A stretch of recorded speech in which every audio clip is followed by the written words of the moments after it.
Hello everyone. आज मैं बात करूंगी इंडियन ऑयल कॉरपोरेशन लिमिटेड के बारे में। कल इसके क्वार्टर्स रिजल्ट के नंबर्स आए थे। नंबर्स कैसे आए थे, क्या उसका इम्पैक्ट स्टॉक पे आगे चल के मिलेगा, उसी के बारे में आज इस वीडियो में मैं डिटेल एनालिसिस करके आपको बताऊंगी। स्टॉक इस टाइम 181.88 के लेवल पे चल रहा है। अभी मार्केट क्लोज नहीं हुई है। पिछले 5 दिन में स्टॉक लगभग 9% का रिटर्न दे चुका है और पिछले एक महीने में लगभग 8.5% का रिटर्न दे चुका है, जो कि पिछले एक वीक के बराबर है। अगर हम 6 महीने का रिटर्न देखें तो वो 24% के आसपास है और पिछले एक साल का 94% का रिटर्न स्टॉक हमें दे चुका है। सवाल ये आता है कि Q1 के रिजल्ट्स के बाद स्टॉक हमें कितना रिटर्न और दे पाएगा। देखो, रेवेन्यू की बात करें तो रेवेन्यू में मामूली सी गिरावट आई है। पिछले साल के मुकाबले सिर्फ 2% गिरावट यहाँ पर देखने को मिल रही है। लेकिन प्रॉब्लम कहाँ पर है? प्रॉब्लम है एबिट मार्जिन पे। एबिट मार्जिन में कंपनी की मासिक जो गिरावट है, पिछले साल 22,000 करोड़ के साथ कंपनी ने अच्छा मार्केट को सरप्राइज किया था, बट इस बार यहाँ मार्केट के एस्टिमेट्स को बीट नहीं कर पाया। 8635 करोड़ के साथ 61% की गिरावट कंपनी ने रिपोर्ट की है। नेट प्रॉफिट अगर आप देखें 13,000 करोड़ से सीधा 2643 करोड़ आया है। 81% की गिरावट नेट प्रॉफिट में कंपनी ने रिपोर्ट की है।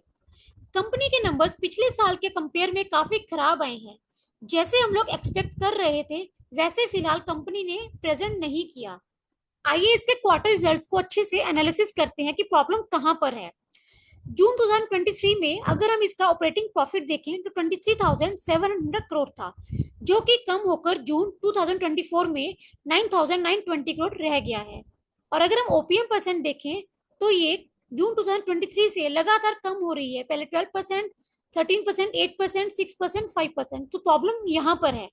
उसके बाद अगर हम ईपीएस देखें, ईपीएस इसका अर्निंग पर शेयर जून 2023 में 10.22 था, जो कि लगातार कम हो रहा है और इस क्वार्टर रिजल्ट में 2.50 ही रह गया है। कंपनी की बुक वैल्यू 130 रुपए पर शेयर का है।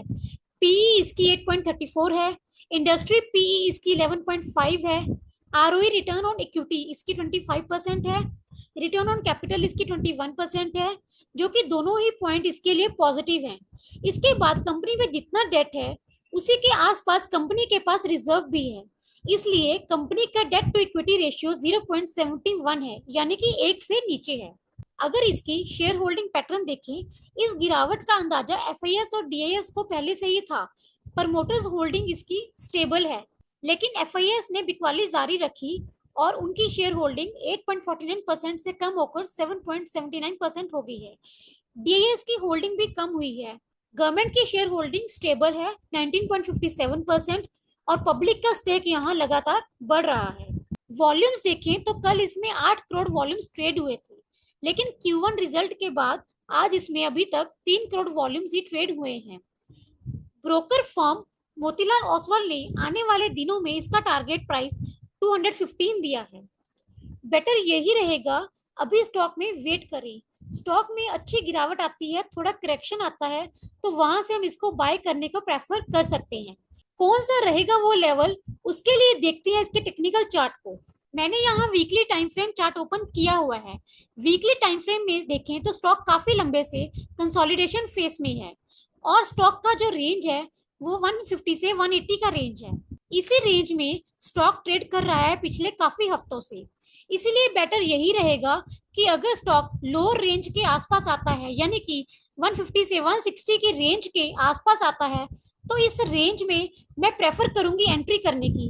बिकॉज एक्यूमुलेशन का जो रेंज है ये परफेक्ट है, बिकॉज यहाँ पर स्टॉक ने मल्टीपल टाइम सपोर्ट लिया हुआ है। करंट लेवल से 181 जो करंट लेवल है, यहाँ से अगर स्टॉक में कोई भी डिप आता है 170 के पास आएगा तो वहां पर हम फर्स्ट इंस्टॉलमेंट परचेज कर सकते हैं। मेरा जो पर्सनल ओपिनियन है, I would like to purchase 50%। जितना भी मुझे परचेज करना है उसका 50% जब 170 के आसपास आता है तो वहां करेंगे और रिमेनिंग 50% इस रेंज 150 से 160 की रेंज में आने पर करेंगे। ऊपर में स्टॉक का रेजिस्टेंस देखें तो काफी स्ट्रॉन्ग बैरियर है स्टॉक के लिए 190 का लेवल। अगर इस रिजल्ट के बाद भी स्टॉक इसको ब्रेक कर देता है तो हो सकता है कि हमें इसमें मिरेकल देखने को मिले एंड उसके बाद स्टॉक 215 या 220 तक जाने की कोशिश करेगा। बट करंट रिजल्ट के बेसिस पर थोड़ा अनरियलिस्टिक लगता है।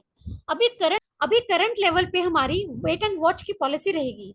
करंट लेवल से स्टॉप लॉस जो मेंटेन करना है वो 160 का करना होगा। जो लॉन्ग टर्म इन्वेस्टर्स हैं उन्हें 160 का रखना होगा स्टॉप लॉस, और जो शॉर्ट टर्म इन्वेस्टर्स हैं उनके लिए 175 का स्टॉप लॉस रहेगा, ताकि अगर 175 ब्रेक करता है तो 160 के आसपास आपको बाय करने का मौका मिले। सो ये था आईओसी के ऊपर मेरा ओपिनियन। होप आप सबको अच्छे से समझ आया होगा।